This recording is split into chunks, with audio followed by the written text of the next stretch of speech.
नमस्कार, आप सभी का देवी महाभागवत के तीसरे अध्याय में हार्दिक स्वागत है। श्रोतागण, आज हम सभी देवी महाभागवत का तीसरा अध्याय श्रवण करने जा रहे हैं, जिसमें देवी के महानता के बारे में बताया गया है और देवी द्वारा त्रिदेवों की सृष्टि के कार्य में नियुक्त करना और आदि शक्ति, गंगा और आदि 5 रूपों में विभक्त हो जाना, ब्रह्मदेव के शरीर से शतरूपा और मनु का उत्पन्न होना और प्रजापति दक्ष के कन्याओं से सृष्टि का विस्तार करना, आदि शक्ति द्वारा भगवान शंकर को भार्या रूप में प्राप्त होने का वरदान प्रदान करना आदि विषयों के बारे में हम सभी इस कथा में श्रवण करेंगे। जय माँ भगवती। श्रोतागण, महादेव जी नारद जी से बोलते हैं, जो परम विद्वान और शक्ति स्वरूपिणी है, जो शुद्ध सात्वत है, जो मूल प्रकृति है, जो सच्चिदानंद जगदेश्वरी है, वही जगदम्बिका है।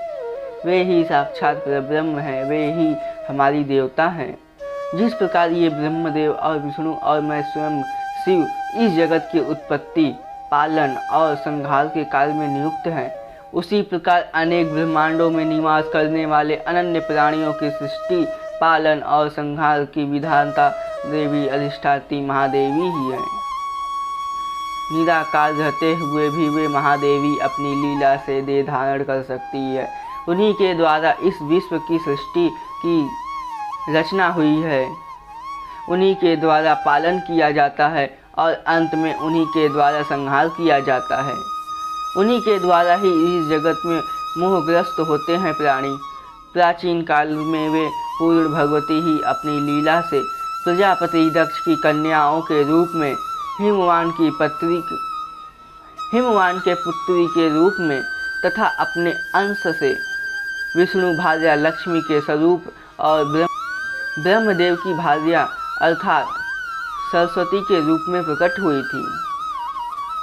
यह सुनकर नारद जी बोलते हैं, देवेश, यदि आप मुझ पर प्रसन्न हैं और मेरे प्रति आपकी उत्तम प्रीति है, तब नाथ महात्म्य मुझे विस्तार पूर्वक यह प्रसंग बताइए। जिस प्रकार वे पूर्ण प्रकृति भगवती प्राचीन काल में प्रजापति दक्ष की कन्या के रूप में अवतरित हुई, जिस प्रकार भगवान शिव ने उस ब्रह्म स्वरूपिणी को अपनी पत्नी रूप में स्वीकार किया, प्राप्त किया, जिस प्रकार वे हिमालय के घर में पुनः पुत्री होकर उत्पन्न हुई और महादेव को अपने पति रूप में प्राप्त किया, जिस प्रकार उन्होंने 6 मुखों वाले कार्तिकेय तथा गजानन, महेश, इन 2 महाबली और पराक्रमिक पुत्रों को जन्म दिया। यह सुनकर महादेव बोले, पहले इस जगत में सूर्य, चंद्रमा, तारे, दिन रात, दिशा, अपशब्द, स्पर्श कुछ नहीं थे, केवल चहु और अंधकार ही छाया हुआ था। उस अंधकार में एकमात्र भगवती का ही तेज प्रताप था। उस समय स्तुतियों द्वारा एकमात्र जिसका प्रतिपादन किया जाता था, वे ब्रह्म स्वरूपिणी भगवती ही थी। सच्चिदानंद विग्रह वाली वे प्रकृति भगवती शुद्ध ज्ञान से युक्त, नित्य वाणी पे से परे, निर्मल योगियों में द्वारा कठिनता से प्राप्त होने वाली, सर्वत्र व्याप्त रहने वाली, उपद्रव में रहित, नित्यानंद स्वरूपिणी तथा सूक्ष्म रूप तथा गुरु आदि गुणों से परे रहे। उस भगवती की सृष्टि रचने की इच्छा हुई।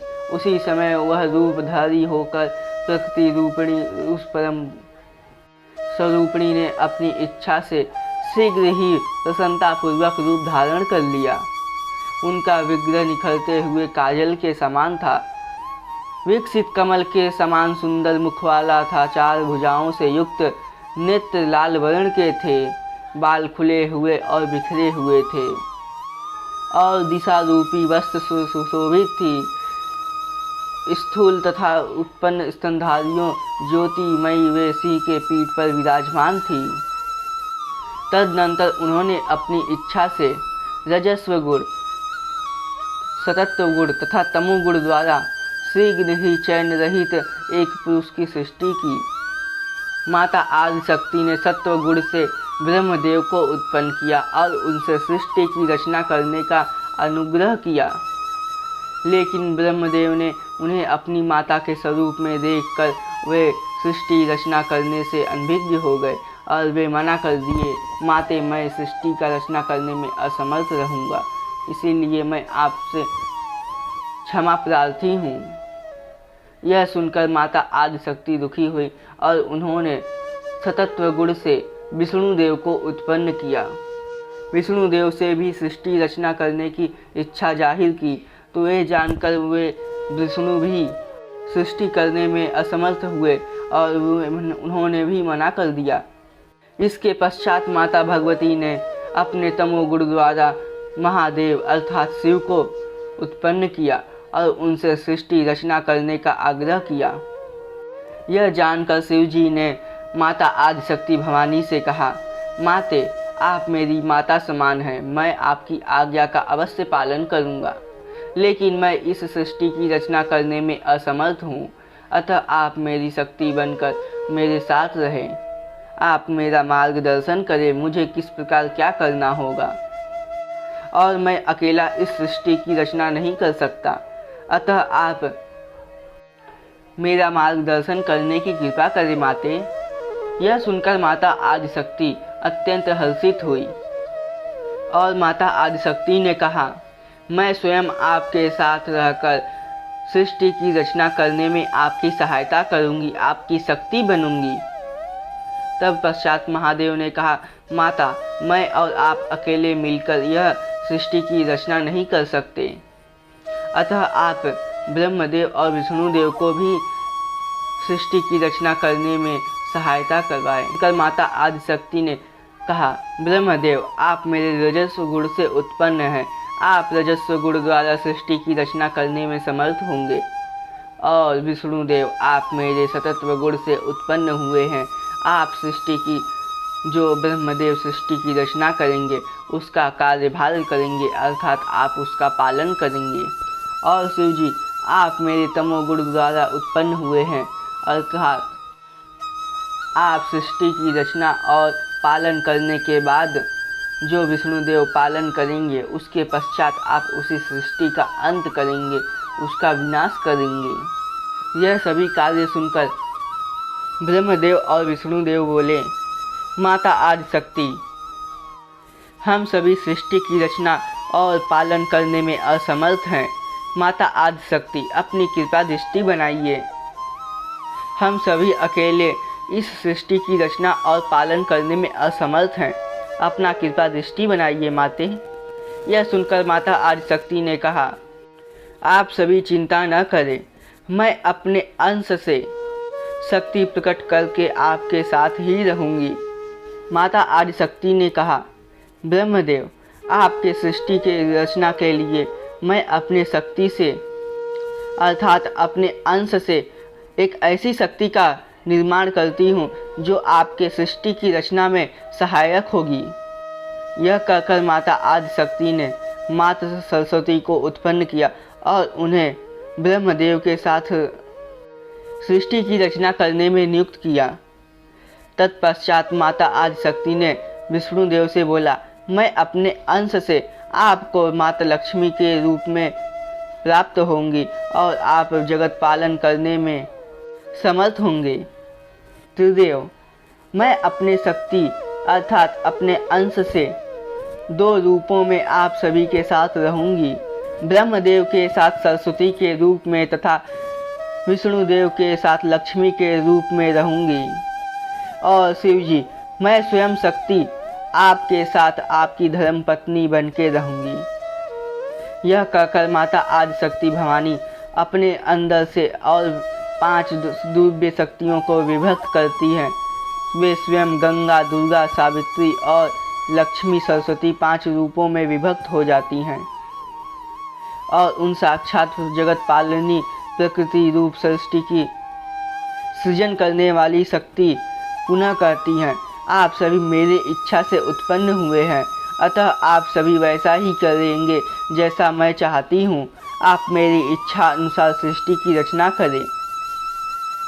विष्णुदेव ब्रह्मदेव द्वारा उत्पन्न किए गए और रचित सृष्टि को आप पालन करें तथा शिव जी आप विष्णु द्वारा पालन किए गए सृष्टि का संहार करेंगे। यह काल चक्र हमेशा चलता ही रहेगा जब तक मेरी इच्छा रहेगी, और इन कार्यों में रहित आपकी मदद करने के लिए मेरे शक्ति स्वरूपिणी अपने अंश और मैं आप स्वयं के साथ रहूंगी। इतना कहकर माता आदिशक्ति पराशक्ति परमेश्वरी अंतर ध्यान हो गई। नारद, मैं अर्थात शिव प्रकृति रूप स्वरूपिणी माता आदिशक्ति को अपनी पत्नी रूप में प्राप्त करने के लिए संचलित होकर भक्ति पूर्वक तप करने और आराधना के लिए बैठ गया। अपने ज्ञान नेत्र से महेश्वर को ऐसा करते देख वे परम विष्णु महेश्वर भी उन्हीं की प्राप्ति करने के लिए निमित्त तपस्या करने के लिए बैठ गए।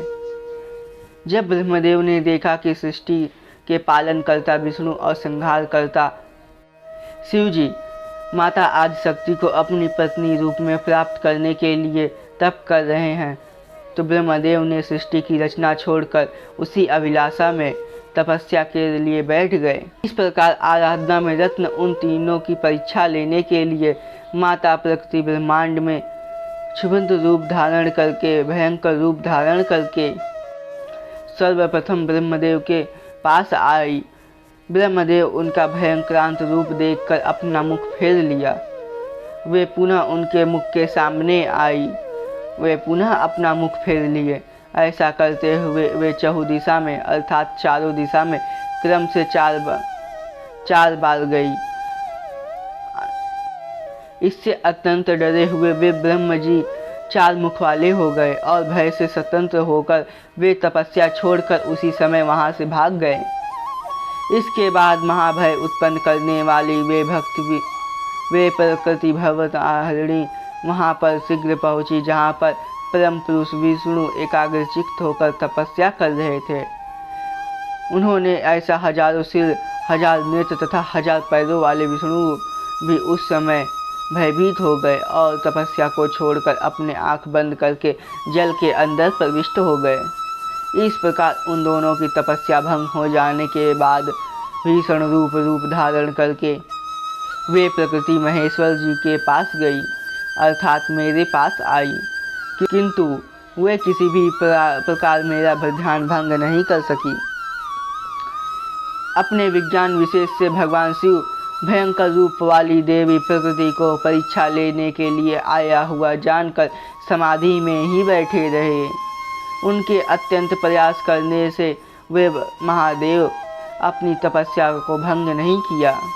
उससे प्रकृति स्वरूपिणी प्रसन्न होकर जो गंगा स्वरूपिणी जो स्वर्ग में स्थित है भगवान शिव को देवी पूर्णा के रूप में प्राप्त हुई। उन्होंने अपनी पूर्ण प्रतिज्ञा के अनुसार अपने अंश से सावित्री होकर पति रूप में ब्रह्मदेव को प्राप्त किया। महात्म्य इसी प्रकार उन्होंने अपने ही अंश से लक्ष्मी होकर विष्णु को पति रूप में प्राप्त किया और अपने ही अंश से सरस्वती के रूप में वे भगवती प्रतिष्ठित हुई। इसके बाद महांते समाधि भंग हो जाने के अंतराल उन लोक पिता ब्रह्मदेव ने पृथ्वी आदि महाभूतों की रचना किया। ब्रह्मदेव ने अपने शरीर से अनेक अंगों द्वारा क्रमशः पुत्रों को उत्पन्न किया। मारीच, अत्रि, पुलह, किंतु, अग्रा, प्रचेष्टा, वशिष्ठ, नारद, भृगु और पुलह इन 10 मानस पुत्रों का सृजन किया। महात्ते ये 10 पुत्र समान गुण प्रभाव वाले थे। इनके बाद उन्होंने प्रजापति दक्ष को अंगूठे से उत्पन्न किया तथा और अनेक प्रजापतियों को उत्पन्न करके मनुष्य की उत्पत्ति की। तदनंतर उन्होंने मानसी पुत्री संध्या को और मनाभेद कामदेव को उत्पन्न किया। पुनः स्वर्ग, मृत्यु लोक एवं पाताल लोक में स्त्री पुरुष को विमोहित करने के लिए काम रूप उस पुरुष को स्वयं नियुक्त कर दिया। प्रजापति ब्रह्म ने इसी प्राणी को विमोहित उत्पन्न करने के उद्देश्य से उन्होंने कामदेव को पुष्पमय धनुष और 5 बाण प्रदान किए। तत्पश्चात ब्रह्मदेव ने अपने उत्तम शरीर के 2 भागों में विभक्त किया। उनके शरीर के बाएं भाग से शतरूपा नामक सुंदर रूप वाली स्त्री उत्पन्न हुई और दाएं भाग से स्वयंभू नामक वाले मनु उत्पन्न हुए। कामदेव के 5 पुष्प बाणों से मोहित होकर उस सुंदर अंगों वाली शतरूपा को भार्या रूप में ग्रहण किया। नारद मुनि तत्पश्चात वह स्वयंभू मनु ने शतरूपा से 3 कन्या तथा 2 पुत्र उत्पन्न किए। देवर्षि वे आकृति, देहूति और प्रसूति नामक की कन्याएं थीं तथा विव्रत और उत्पाद नाम के 2 पुत्र हुए थे। उन्होंने आकृति नामक अपनी पुत्री प्रजापति रुचि को दी। मध्य पुत्री देहूति को ऋषि कदम को तथा सुंदर रूप वाली तीसरी पुत्री प्रसूति प्रजापति दक्ष को समर्पित कर दी। कदम ने देहूति से अरुंधति और 9 पुत्रियों को वर्णित किया। वे पुत्रियां वशिष्ठ आदि ऋषियों की भार्या हुई। प्रजापति दक्ष द्वारा भी 14 कन्याएं उत्पन्न हुईं, जिसमें अत्रि, दिति, दनु, काष्ठा, अरिष्ठा, सुरसा, त्रिमी, मनु, क्रोधवसा, तमा, विंता, क्रुद, स्वाहा और भानुमति ये उन कन्याओं के नाम कहे गए हैं। उन्होंने स्वाहा नामक की कन्या को अग्नि को दिया और शेष 13 कन्याएं ऋषि कश्यप को प्रदान कर दी। कश्यप ने स्वयं उन पत्नियों से नाना विधि प्रजाएं उत्पन्न की। तब उन प्रजाओं में संपूर्ण जगत व्याप्त हो गए। इस प्रकार भगवान ब्रह्मदेव ने इस संसार की सृष्टि की रचना की।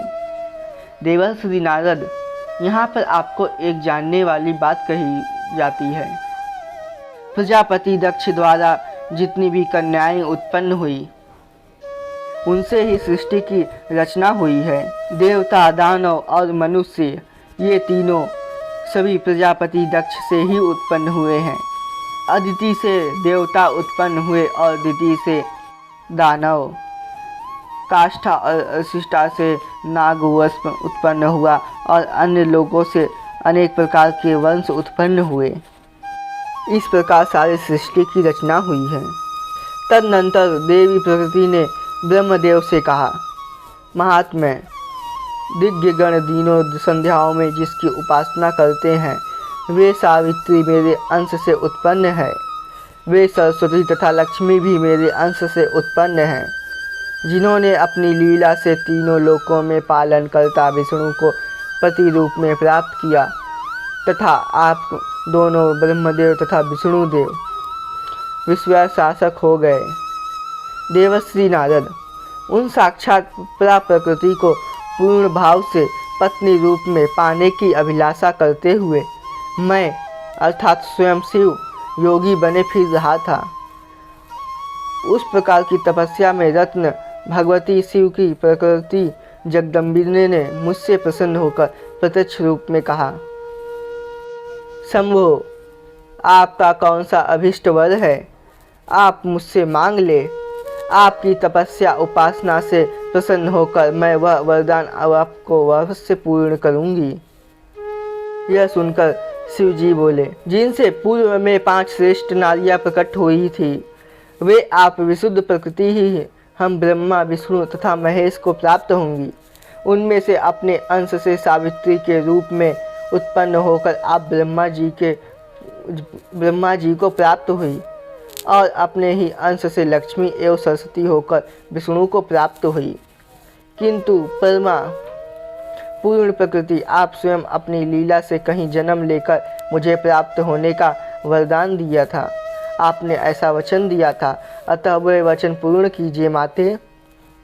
यह सुनकर माता आदिशक्ति प्रकृति बोली, मैं प्रजापति दक्ष के यहाँ अपनी माया से उत्पन्न होकर मोहन शरीर रूप प्रकृति रूप में ही आपकी भार्या बनूंगी।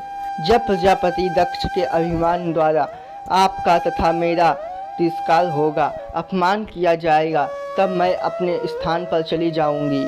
उस समय आपका और मेरा वियोग होगा, लेकिन इस वियोग के द्वारा आप कहीं ठहर नहीं पाओगे और आप एक सन्यासी की तरह यहाँ वहाँ भटकते रहोगे।